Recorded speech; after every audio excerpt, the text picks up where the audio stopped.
Picture this, the world's most critical energy artery choked off in a single night. Tankers turning back, insurance markets collapsing, oil prices rocketing past $100 a barrel, and at the heart of it all, a narrow strip of water, 21 miles wide, guarded by one of the most heavily armed and strategically prepared military forces in the Middle East. This is not a hypothetical scenario. This is happening right now. The global energy supply chain is currently facing one of the most consequential maritime crises in modern history. It did not begin with a single event. It built over years through sanctions, proxy wars, failed negotiations, drone attacks, and a relentless Iranian strategy of layered deterrence designed for exactly this moment. And now that moment has arrived. Let's go back to February 28th, the day everything changed. The United States and its key ally launched a massive coordinated air campaign against Iran. The initial wave struck more than 1,000 targets in a single night. Air defense networks, the Islamic Revolutionary Guard Corps, Iran's ballistic missile enterprise, its launch infrastructure, and most of the Iranian Navy, which was largely sunk in those opening hours. Allied forces, operating under their own parallel operation, simultaneously struck nuclear facilities and senior leadership. Iran's supreme leader was killed in the first hours of the campaign, targeted at a compound where intelligence had placed him. Within hours of those strikes, the Revolutionary Guard transmitted warnings by radio across the Strait of Hormuz. No ships would be permitted to pass. Although the closure carries no legal force under international maritime law, Iran sits directly above the waterway and has effectively closed it to all but approved vessels. The message was unmistakable. Iran could not stop the bombs, but it could hold the world's oil supply hostage, and that changes everything. Here is where it gets interesting and deeply important to understand. Because Iran's strategy to keep the Strait of Hormuz closed does not rely on a conventional navy. Iran's surface fleet has been almost completely destroyed by the initial strikes. What Iran is running instead is something far more difficult to defeat. Call it an insurance blockade. It only needs to strike occasionally. It only needs to deploy a few mines. The moment shipping companies cannot get insured at viable rates, the strait shuts down economically, without a single warship being sunk. As of the first week of March, tracking data showed a 70% reduction in maritime traffic through the strait. By March 2nd, the Revolutionary Guard officially confirmed the closure, stating that any ship entering the strait would be set on fire. By March 12th alone, Iran had made 21 confirmed attacks on merchant ships. In early March, an oil tanker was struck by a projectile, killing 2 Indian crew members. Another vessel was hit by a drone boat, sparking an explosion in its engine room. A tugboat sent to help the stricken tanker was struck by 2 missiles and sank, leaving crew members missing. Let's be precise about what is at stake here. Roughly 15 million barrels per day of crude oil and 5 million barrels per day of refined petroleum products were exported through the Strait of Hormuz in the previous year. Additionally, approximately 20% of the world's liquefied natural gas and 25% of seaborne oil trade pass through the strait annually. Countries like Japan and South Korea source approximately 95% and 75% of their crude oil respectively from this region. China and India together receive more than 40% of the volume. Even the United States, despite its domestic production surge, continues to rely on the strait for roughly 7% of its oil consumption. In short, this is not a regional problem. This is a global emergency.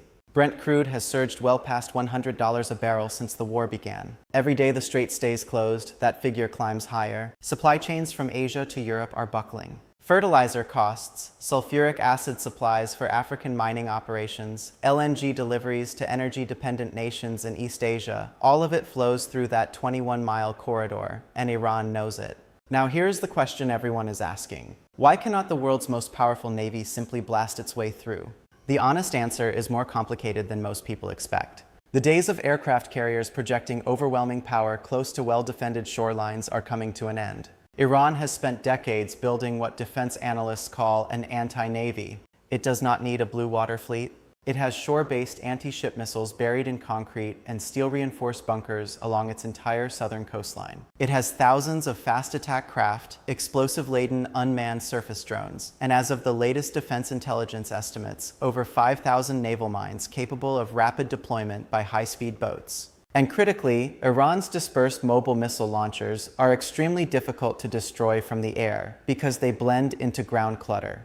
The United States Navy has few good options when it comes to opening the strait. Mine clearance alone is a weeks-long, highly dangerous operation. After the first Gulf War, it took 4 months and more than 40 ships, 10 times the number of minesweepers currently available, to clear Iraqi minefields. And that was in a permissive environment. The Strait of Hormuz today is anything but permissive. So what is being done about it? Let's start with the air campaign because the scale of it is staggering. The initial operation launched on February 28th. Based on open-source flight tracking data and satellite imagery, close to 300 Air Force, Navy, and Marine Corps fighters and at least 20 bombers took part in the opening operations. More than 700 mobility flights have been linked to the operation. Over 7,000 strike missions have been conducted against Iranian infrastructure. And at the heart of the bomber campaign is a major airbase in Gloucestershire, England, which has become the primary forward operating hub for the heavy bomber fleet. Here is where it becomes remarkable. The host country initially denied access to its bases for the operation. That changed on March 5th after an Iranian drone strike hit a base in Cyprus. The government then announced that the United States had begun using these bases for specific defensive operations to prevent Iran from firing missiles into the region, which was putting lives at risk. From that moment, the airbase transformed into a staging ground for history. The fastest strategic bombers in the fleet, capable of carrying 75,000 pounds of munitions, began arriving on March 6th. 3 heavy bombers arrived from another domestic base on March 9th. 3 more arrived on March 13th following a strike mission over Iran. By mid-March, the total number of strategic bombers at the British base had reached 18, comprised of 2 different bomber types. The number subsequently climbed further. On March 15th, 2 bombers departed the British base armed with long-range precision standoff cruise missiles capable of striking hardened targets from outside defended airspace. 1 aircraft was photographed carrying at least 10 of those missiles externally, with additional weapons believed to have been loaded internally. This configuration makes clear that the operation was not staging a symbolic show of force. These aircraft were configured for serious, sustained offensive operations. Meanwhile, stealth bombers flying round-trip missions directly from a domestic base in the American Midwest used advanced 5,000-pound penetrating bombs to destroy hardened underground targets. Multiple confirmed strikes hit underground missile production facilities belonging to the Revolutionary Guards carved into mountainsides. Strategic missile storage centers were obliterated. As defense officials confirmed in briefings, strikes in Iran were about to surge dramatically with more squadrons, more defensive capabilities, and more bomber pulses more frequently. A senior commander confirmed that strikes had targeted ballistic missile infrastructure directly, including operational command nodes responsible for coordinating Iranian missile launches. The results have been measurable. Iran's one-way attack drone launches had dropped by 95%. Officials declared that Iran's entire ballistic missile production capacity, every company that builds every component of those missiles, had been functionally defeated and destroyed. It was also confirmed that targeting Iran's mine-laying capabilities, striking mine-layer vessels, naval bases, and depot facilities had been made a priority. But the air campaign is only one layer of this massive military deployment. Now we arrive at the naval dimension, and this is where the story becomes truly historic. For the past several weeks, 1 aircraft carrier has been conducting continuous operations in the Arabian Sea and the wider regional command area. It has been the backbone of naval air power in the region since January. But the conflict's tempo and an unexpected setback to another carrier created a strategic vacuum that was quickly filled. The Navy's flagship and most advanced carrier had been deployed for 9 to 10 months at sea. On March 12th, a fire broke out in the carrier's laundry system, spread through ventilation ducts, lasted more than 30 hours, and resulted in over 200 personnel being treated for smoke inhalation. More than 100 sleeping spaces were destroyed. The carrier was diverted to a port in Crete for repairs, removing more than 75 aircraft from immediate operational availability. That left only 1 carrier operating against Iran. And the response was immediate and decisive. On March 31st, a nuclear-powered aircraft carrier departed a naval station in Virginia. As reported and confirmed by the Navy, the carrier left port with its full carrier strike group, including multiple destroyers, carrying more than 6,000 sailors and military personnel. The carrier air wing embedded with the ship had completed over 1,500 sorties and nearly 1,400 arrested landings during its pre-deployment certification exercise. The new carrier is likely to take approximately 3 weeks to reach the eastern Mediterranean, where it could potentially join the damaged carrier after its repairs or push further into the main area of operations. With the damaged carrier now completing repairs, the arrival of all three carriers would potentially bring the total number of carrier strike groups in the region to 3, a concentration of air power that has not been seen in the Middle East since the 2003 invasion of Iraq.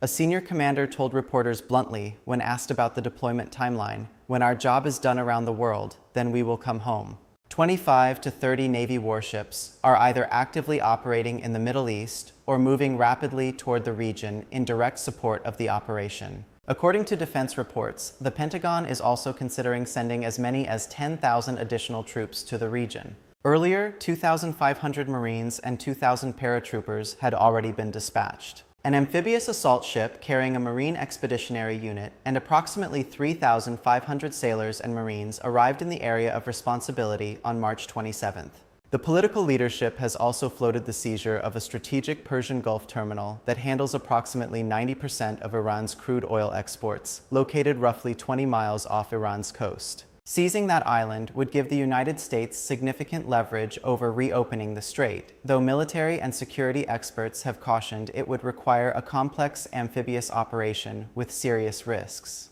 A senior defense official reinforced the government's posture at a briefing, stating that no option would be taken off the table, including boots on the ground.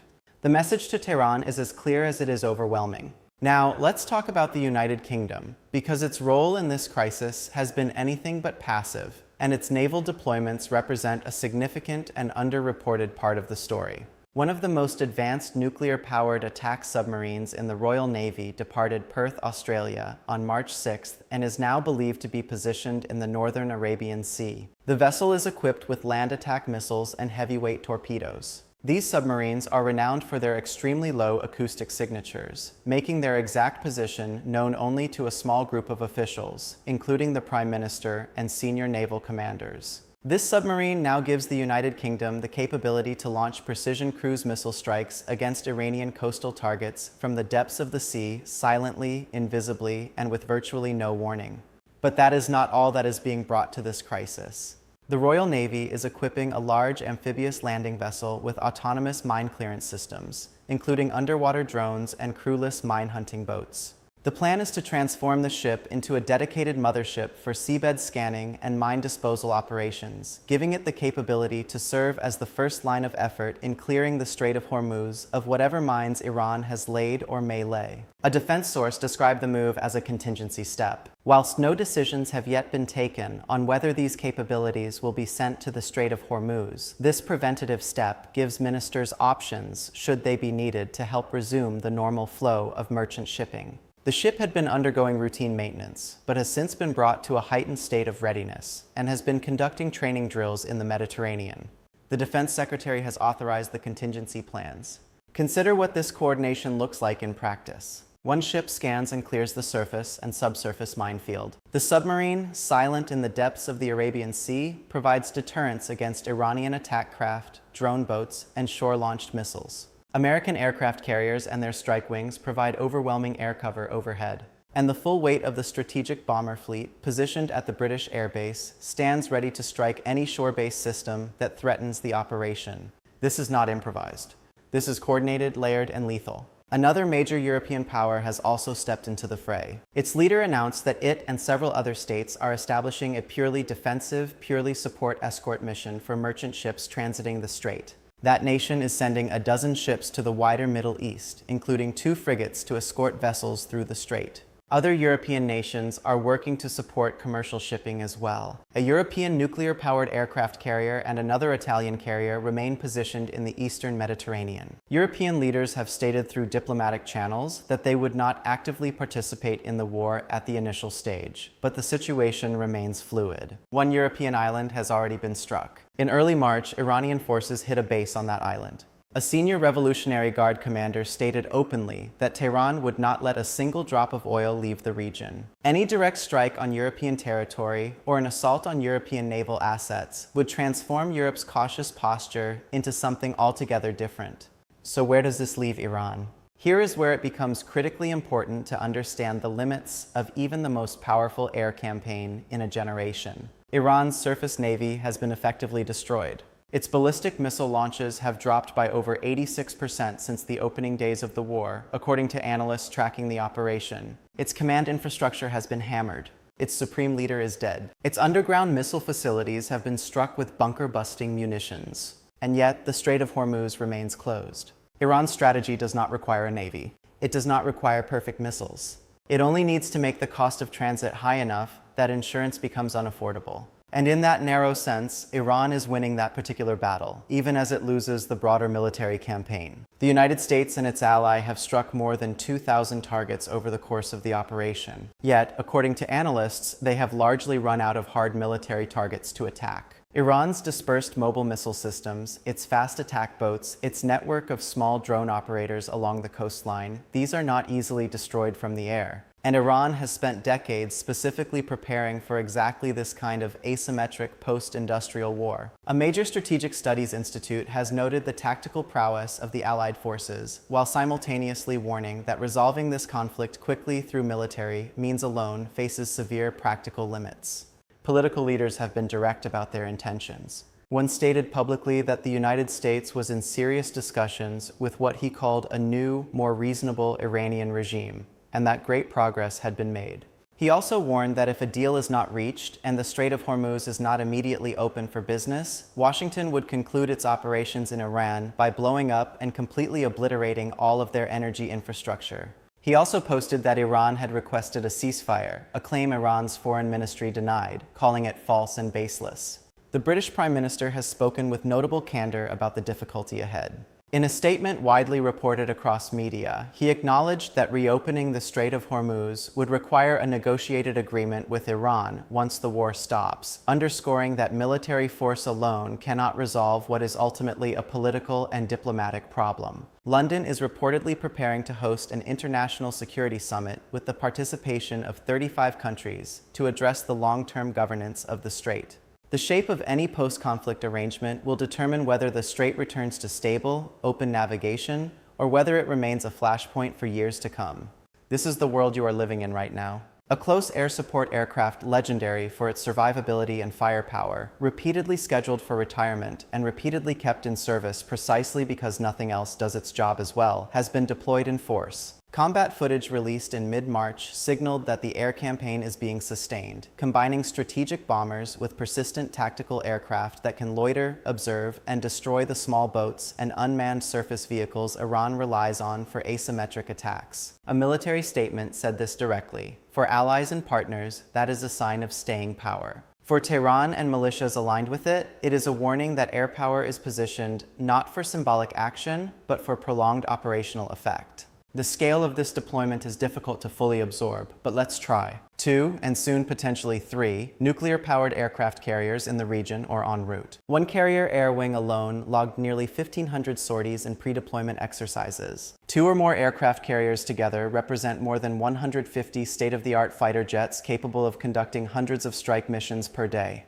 More than 20 strategic bombers staged at a British airbase, armed with 10 or more cruise missiles per aircraft. 2 stealth bombers conducting continuous missions from the continental United States with bunker-busting munitions. A nuclear-powered Royal Navy submarine silently waiting in the Arabian Sea. A mine clearance vessel being readied with autonomous drone systems. Amphibious assault ships carrying thousands of Marines positioned in the region. And all of it pointed, in one way or another, at a strait 21 miles wide and roughly 100 miles long. The stakes of that corridor cannot be overstated. Roughly 80 to 89% of the crude oil transiting the Strait of Hormuz ships to Asian refineries. China and India alone receive more than 40%. Japan and South Korea source the overwhelming majority of their crude from this region. If the strait remains closed for weeks or months, the economic damage will spread far beyond the Middle East. Oil prices above $100 per barrel compress growth across every major economy.